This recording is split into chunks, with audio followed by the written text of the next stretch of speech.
You're listening to Tonebenders, the Sound Designers Podcast. Let's do this. Hello and welcome to Tonebenders Sound Design Podcast, where we talk with the sonic artists behind our favorite films, games, and series. I will be your host today as we talk about one of my favorite shows in a very long time, Succession. My name is Tim Muirhead. Thanks very much for tuning in. Joining me in the co-pilot chair is Teresa Morrow. Teresa, can you tell us about what Succession is for anyone who's living under a rock in the last few years?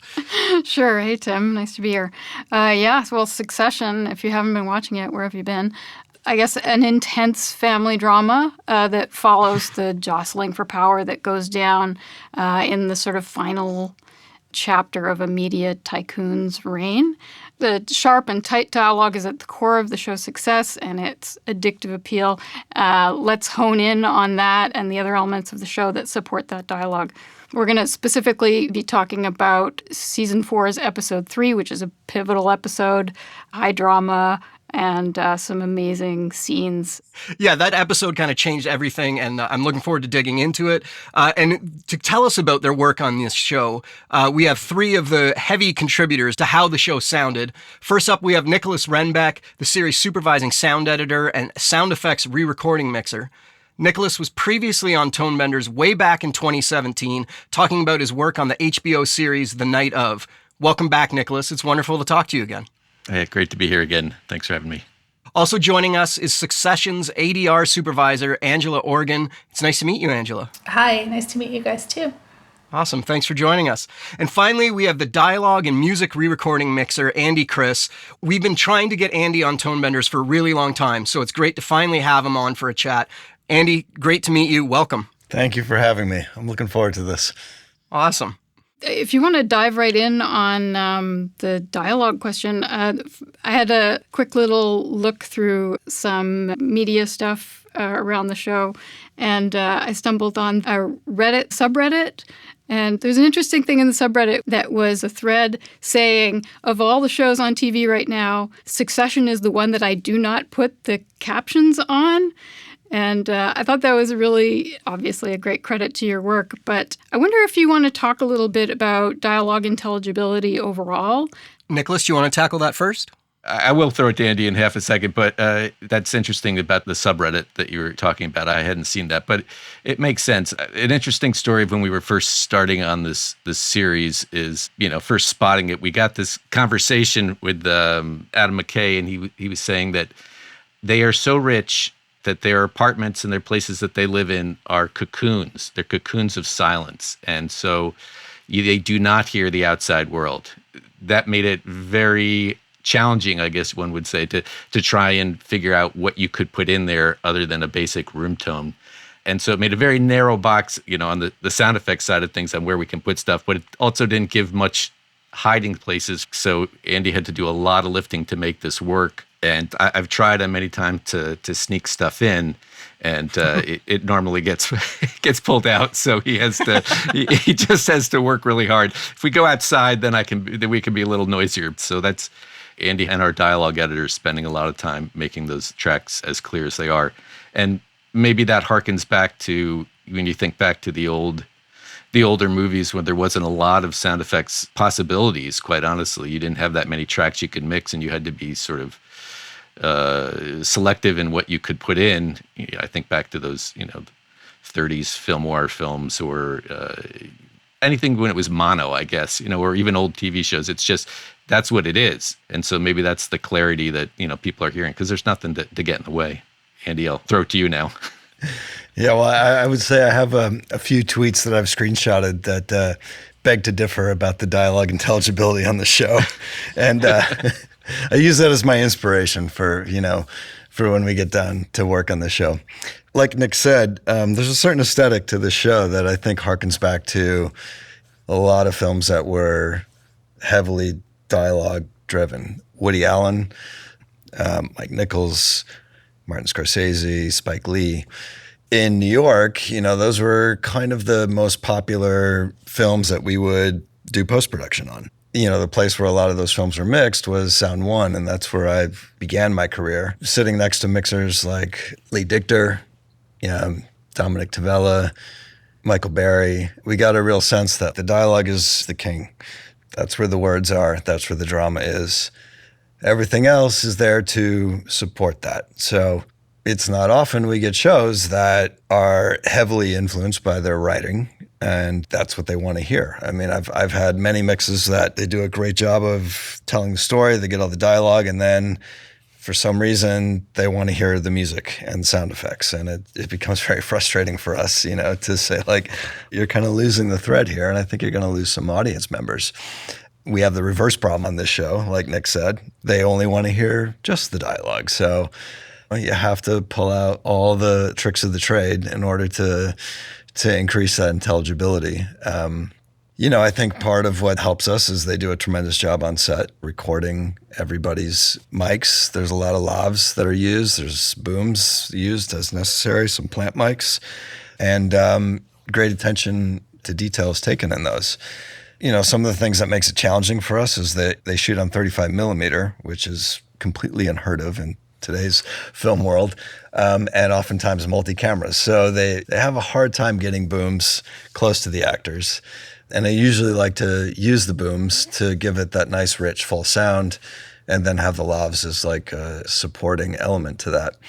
There's lots of challenges on this show. They don't shoot on a sound stage. Very little of it is shot on a stage, so it's all location. And, it has an improvisational nature to it.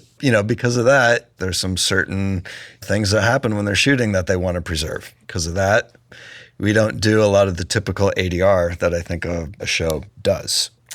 There was a time where we tried to have very crisp, clean tracks. We'd loop things that were maybe a little bit dirty, and a couple episodes in, it was like, no. The actors weren't happy doing it.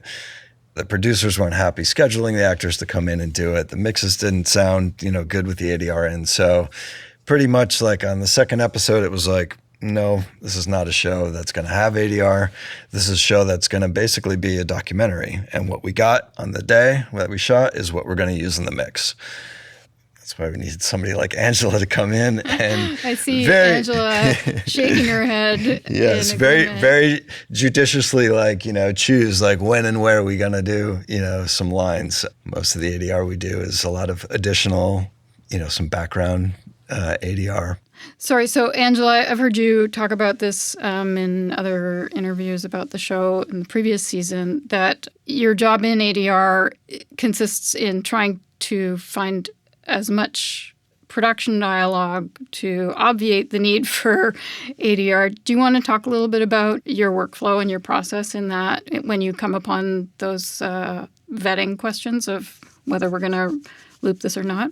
Right. Yeah, I just usually screen through and then flag whatever I feel like needs to possibly be re-recorded, but I know for the most part nobody wants to re-record, so I check for alts.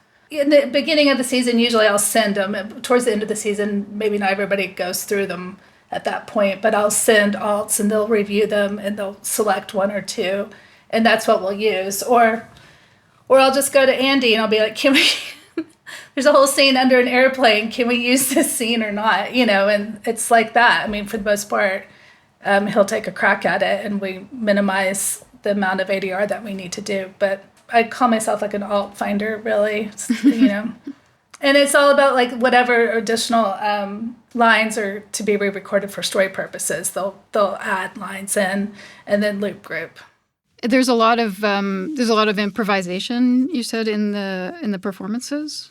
I think they always do a pass. They'll do everything as scripted, and then what I've heard is they'll do a take where it's just like a free take kind of idea, and they go about it that way. Yeah. And it seems like those get used a good chunk of the time too. Those one-offs at the end, they've nailed it down throughout all those takes, and then here's the one they've been Kieran's been thinking about his quippy remark he's going to put in, and then he lets it have it, and then somehow it makes it into the show a lot of the time.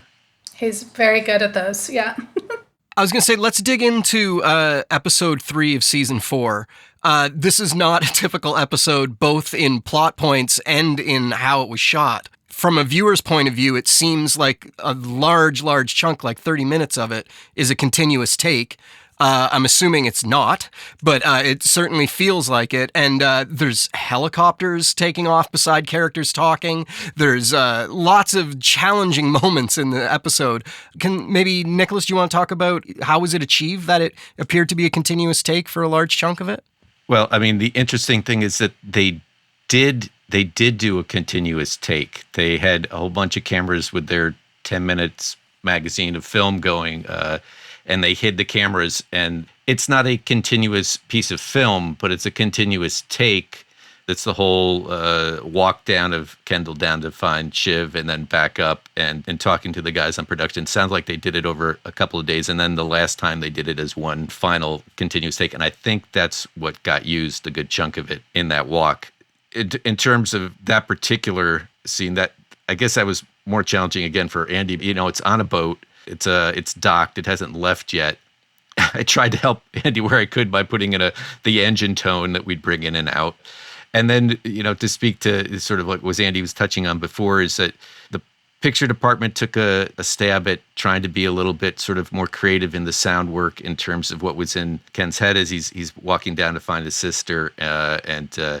They had some weird sort of designy effects that they sent to us, and I took that and tried to build off of it or do something else different. Andy and I had a whole pass that we had made of that, and you know, then when we showed it, we ended up stripping a lot of that back, and so what we have is a lot of additional ADR that we have poking in from Loop Group coming in, and it's selective production takes and selective sound effects that just give a little bit of a different. It's a different feel than what the show normally is, but it's not as far as they initially tasked us to attempt. So, in terms of like in your head type, yeah, or you know, like you're yes, exactly. You're in your head, or that high pitch ring that you would get, or a muffled sound, you know, or does the engine of the boat become so overwhelming in Ken's head or something? You know, we tried messing around with all those things, you know, and at the end of the day, our showrunner was just like, I think a little less is more. He's very realistic and realism is what he goes for.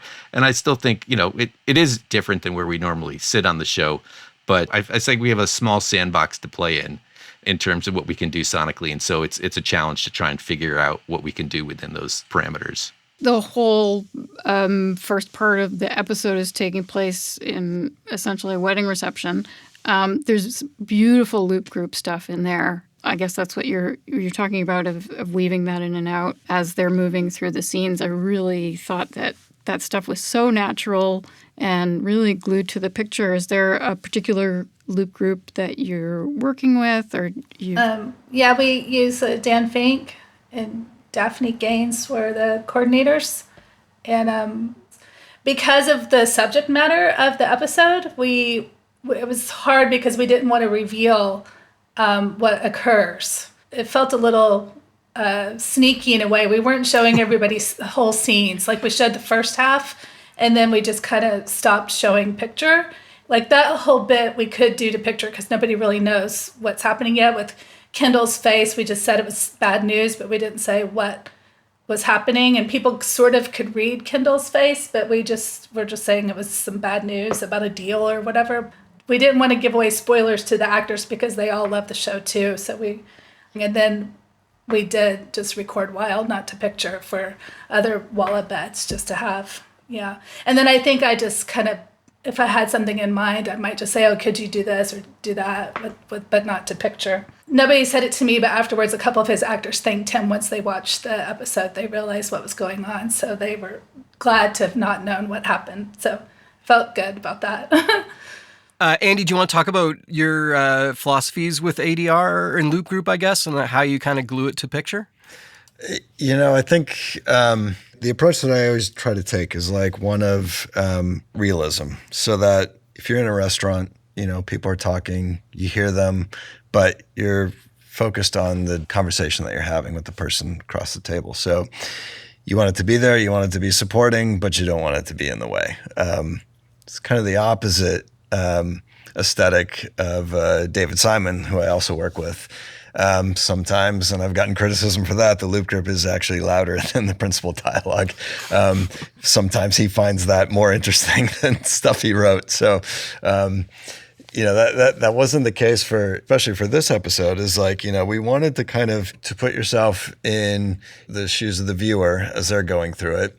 You want everything to seem like it's just a normal day in, Succession world. They're doing a big fancy wedding on a yacht in New York Harbor, and, people are flying in and out, and, just seems like everyday ordinary stuff. So, to have, the band playing, the people talking, everything there, and just normal, right? So, to do that, like, we have all these tracks, that Angela gave me. We have the production tracks. They have wild tracks that they recorded on set. Nick brings some extra Walla tracks too. So, we're kind of able to like weave a very naturalistic soundscape. And then, when Kendall gets the news that, his dad is having a heart attack on the plane, things have to shift. So things got quiet. Things got really, really quiet. What's going on? How are they going to react to this news? How are they going to tell Shiv, who's downstairs, in the party, what's going on? Jesse, even at the mix, didn't really know how he wanted to play this moment. He had been trying it many, many different ways in the edit. Like Nick said, they tried the typical, like, the ringing of the ears, the kind of tinnitus tone. They tried some other stuff with sound design, and he wasn't comfortable with that because it's not something we ever did on this show.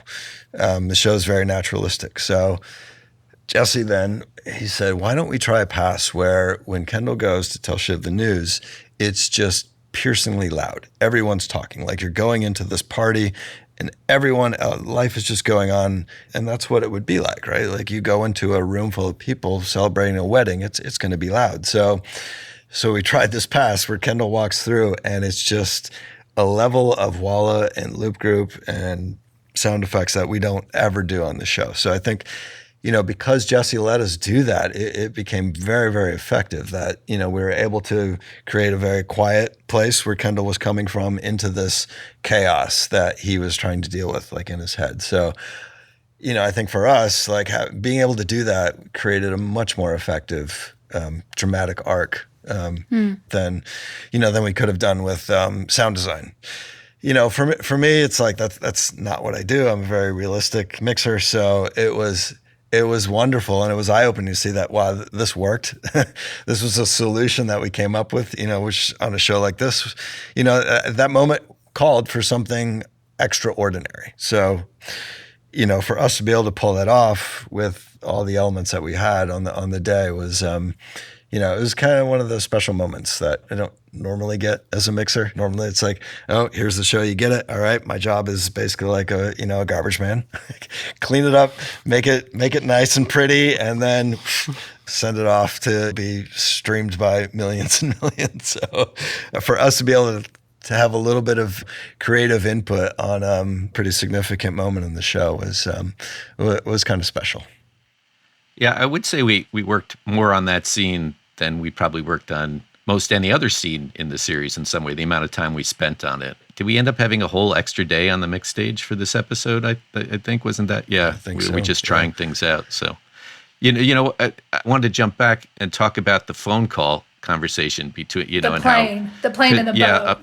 The plane and the boat, because Andy ended up doing some interesting stuff on that as well, because they like their practical phones. A lot of times if you're hearing someone in the show talking over a cell phone, it's actually the actor talking over the phone someplace else, and they're actually calling the other actor's phone. And so we found here on this, a lot of Tom's voice coming over the phone onto the boat is a cell phone call. And there was ADR that had to be recorded from Tom, or there was production audio that they wanted to use that wasn't over the phone. And so all those three had to be given to Andy, and Andy...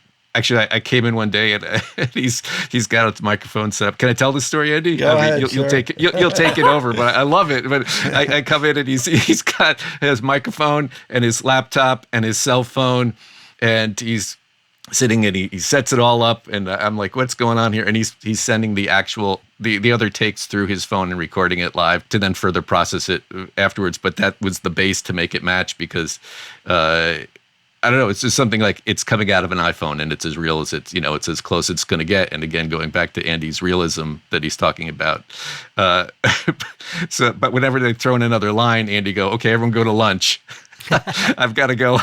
I got to build the system again here off the side of the mix stage. And I know. I called it the laboratory. I mean, it was just they did that on set, right? And it sounded great. It sounded real, and that was what we try to strive for in this show. And any plugin that I tried, tried them all, it just didn't sound real. They're kind of phony in the end. They're great in a pinch, and obviously I use them quite a bit on the show. But in order to match what they did, it was very difficult. And then, yeah, like Nick said, they would then throw me a line of ADR or an extra line of production that they're like, oh yeah, this is what he should say, not what we said on set. I'm like, well, but it's like, oh my God, how am I going to make that work? So I came up with the idea of like, let's just re-record it, as a phone call, and it worked. yeah. We don't usually have time to do that, and then when you do that though, like there's certain compression that happens like when you're making a phone call. So I'd have to do multiple takes because sometimes they would garble like a word here and there. So you'd want to like cut around that, and you just paste together like a bunch of different takes of re-recording a phone call. So yeah, it's a longer way to try to pull something off, but the end result is obviously much more aesthetically pleasing than using a plugin would. In the in our original spotting session with Jesse Armstrong that Angela and I were on, he initially said, I'm fine with not being able to understand every single word that's coming over the phone. This is something shocking. It's out of control for Ken and Roman. They're not in control. They're trying to understand what's going on. It's okay if something is not totally clear. And he says, so feel free to garble it up more. So Andy made it match, and then we threw in a little extra phone dropouts and stuff here and there to try and play with that more. But I mean, they always say they always say they're fine with not understanding it, but they're not. They do want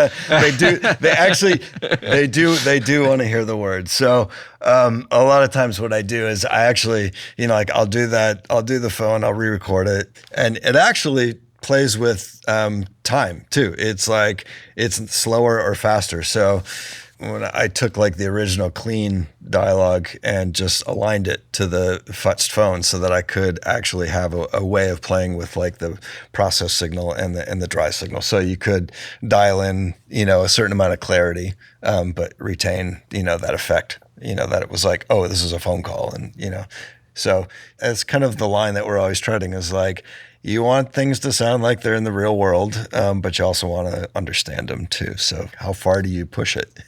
Usually I'm told, you went too far. Right. But you had to make it clear, and then we had to make everybody think that it was garbled, I guess. Yes, exactly. Yeah.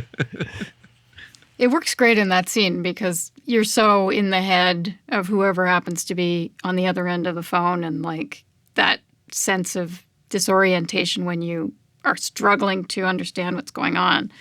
I just think that worked great. It was kind of a mind bender to figure out how they shot that kind of four-way setup. But they're shooting the scene, and then whoever happens to be on the other end of the phone is on set doing their lines through a telephone. I think that's the case some of the time. Not every single yeah. time, but some of the time, yeah. Right. So I'm pretty sure for this scene, Tom was there nearby making those phone calls.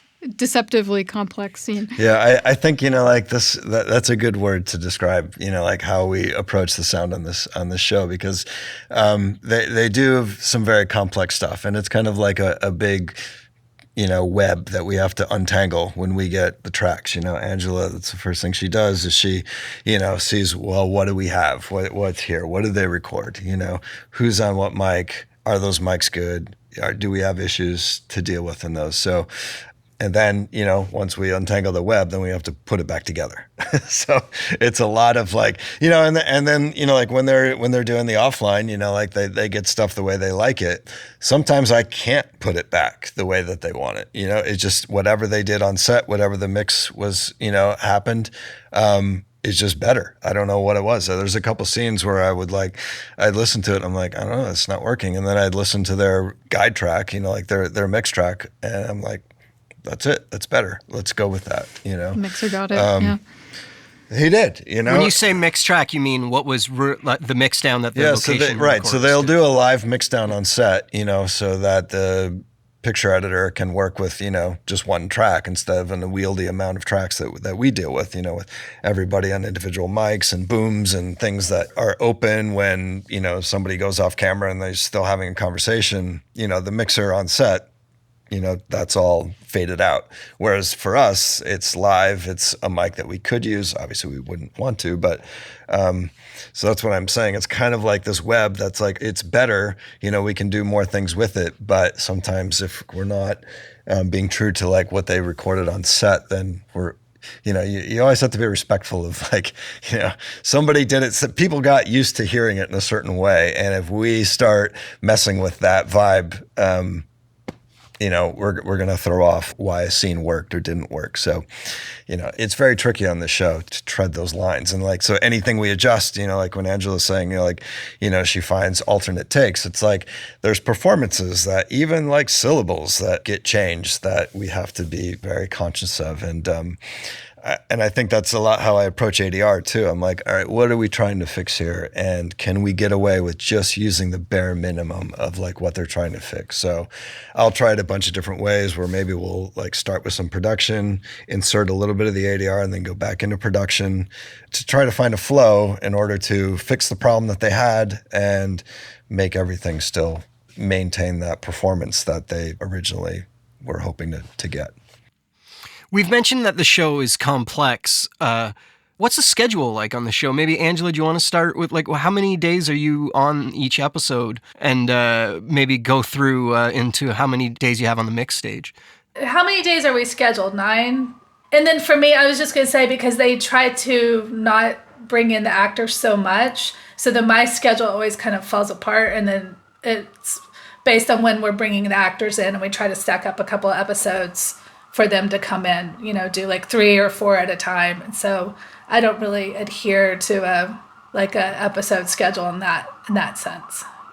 Right. The schedule for everyone else besides Angela is 8 days of editorial for myself doing effects, or if I have an effects editor covering for me in the later episodes, because I'm more on the mix stage at that point. Foley, same. 8 days for the editor, dialogue, 8 days. Basically, everyone keeps to that. Our Foley team, they usually walk the Foley in 2 days. Then, well, let's see. I think it's total. It's Andy. Is it 3 days and then our review? Is that what it is? So Andy will do his dialogue depending on how the schedule works out. When it works out well, he'll throw it to me, and then I'll do the effects and Foley against that. Then we'll show up on the stage for 2 days. We'll have the music on the first day, and then our music editor joins us on the second day and goes through some stuff. And then at the end of our second day, we send versions of it out to people who aren't making it to the mix stage. And then we have a mix day review, taking notes from anybody who's watched it, wherever, London or I guess some people are in New York, or LA, and then the people that show up on the day to review. Are people showing up via, Source Connect or whatever might be being used? No. It's you give your notes or you show up. So we the people that are there discuss the notes and decide if the note is valid or not. I mean, granted, if for some reason Jesse isn't able to be at the mix review, his notes still carry the weight. But if there's other folks that couldn't make it, we'll all discuss it and see if it makes sense to do or not. So that's a nice arrangement. Well, I can just add that it's actually a pretty quick schedule. We don't have a lot of time to do this show, and I think part of that helps with the show's aesthetic. It is like a documentary, and there's a lot of lumps in the show. It's not perfect. So because of that, we don't sit there and like obsess over things. It's like, is it working? Great, move on. It's not like, oh, but there's a little like thing. I try to get as much stuff as I can cleaned up and sounding great, but a lot of it is just like, it is the way it is. And, the more you mess with it, the worse it's going to get. So Part of that, like, accelerated schedule is just like, put the show back together and, we do what we can do. It's like, no, it's like pencils down.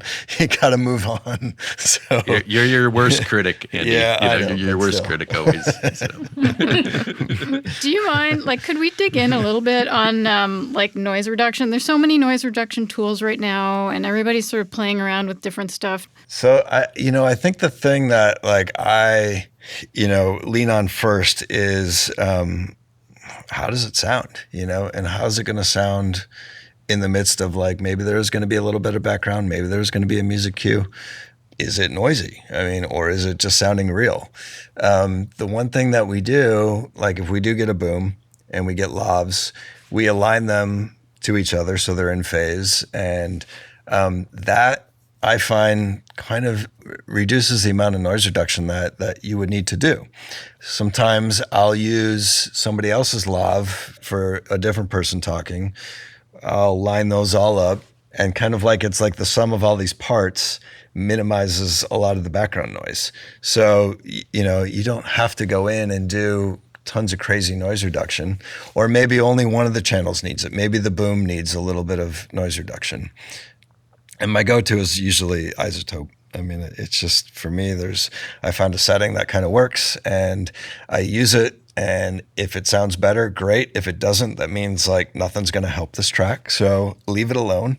It's just, it is what it is. There is a less is more, approach that I think that I take, and I also find that when we are aligning the tracks, I don't need as much EQ either. I tend not to over-process things. I haven't found any new plugins that are this is the bee's knees and everyone should be using this on tracks. It's a lot of times I used to fall into that trap where I would try to attack noise. And then you'd go back and you'd listen to their original tracks and you'd be like, oh, but this is there's something here that's now missing. There's a voice quality to it that has been lost with a bunch of processing. So it's tricky. And sometimes I will do that. I'll overprocess something and be like, oh no, what am I going to do? How am I going to unwind this? And I will just add in back the original stuff. I'm playing on different tracks so that, I don't have to hit undo 40 times, and then I can kind of dial in the amount of noise reduction depending on some of the tracks that Nick brings, or, if there's music in it. So.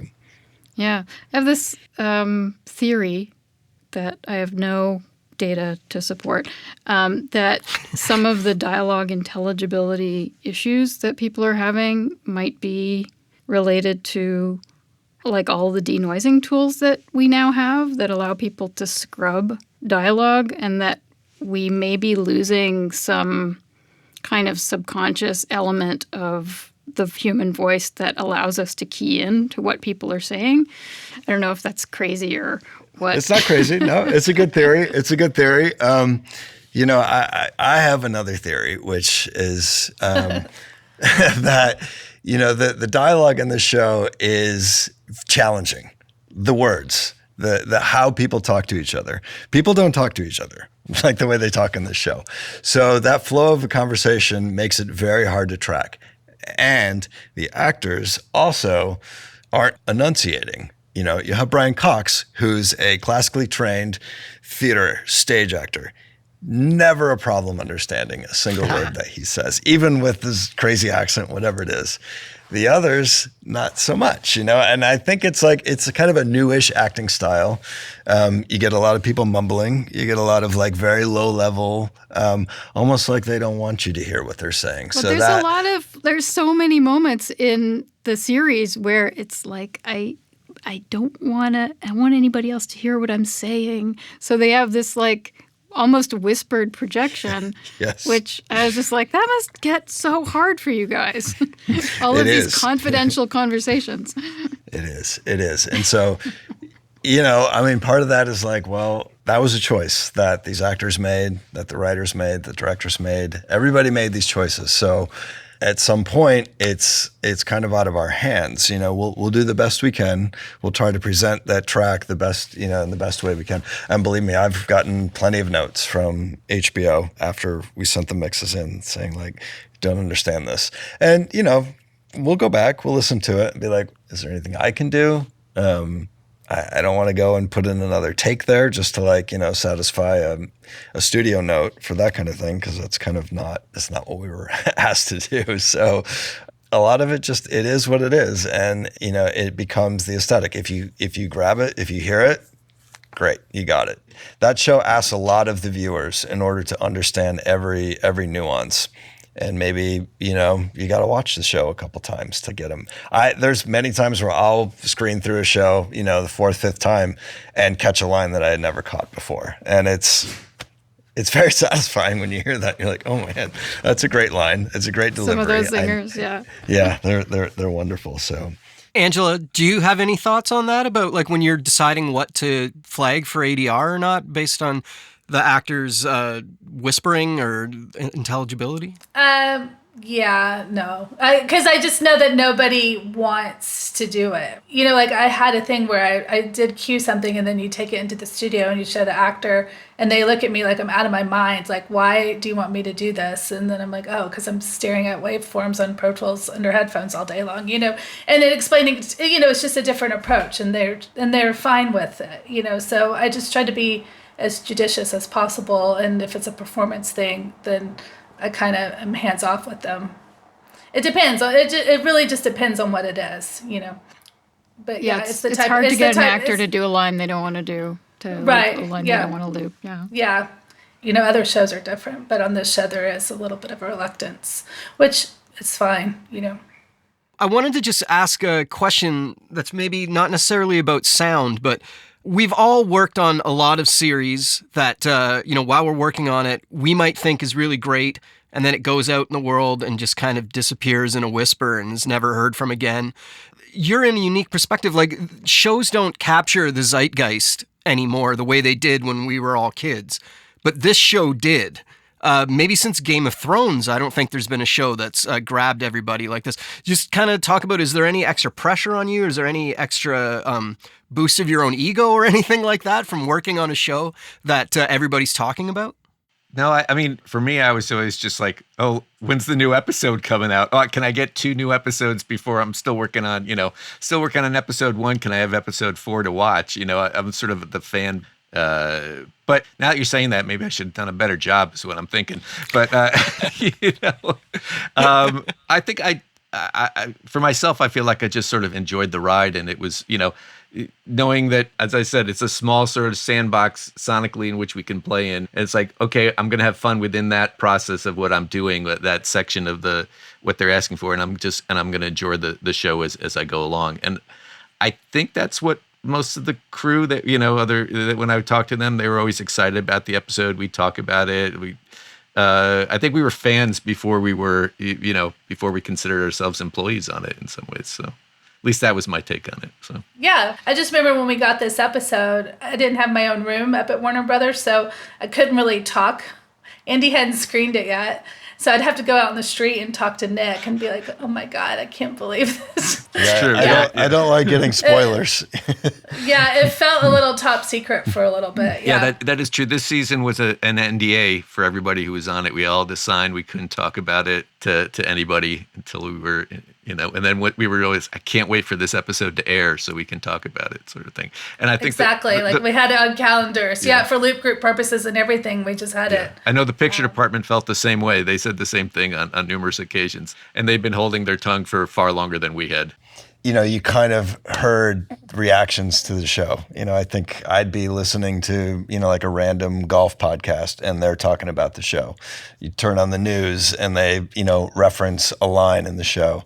A bus would go by as I'm like coming into the studio with a big Succession thing. So it was kind of like hard to get away from the show. And I was like, really? All you people are like, it's just crazy about this show? Like, I got to go in and like work the next 12 hours on this thing. So y'all can have your TV show. Like, you're welcome.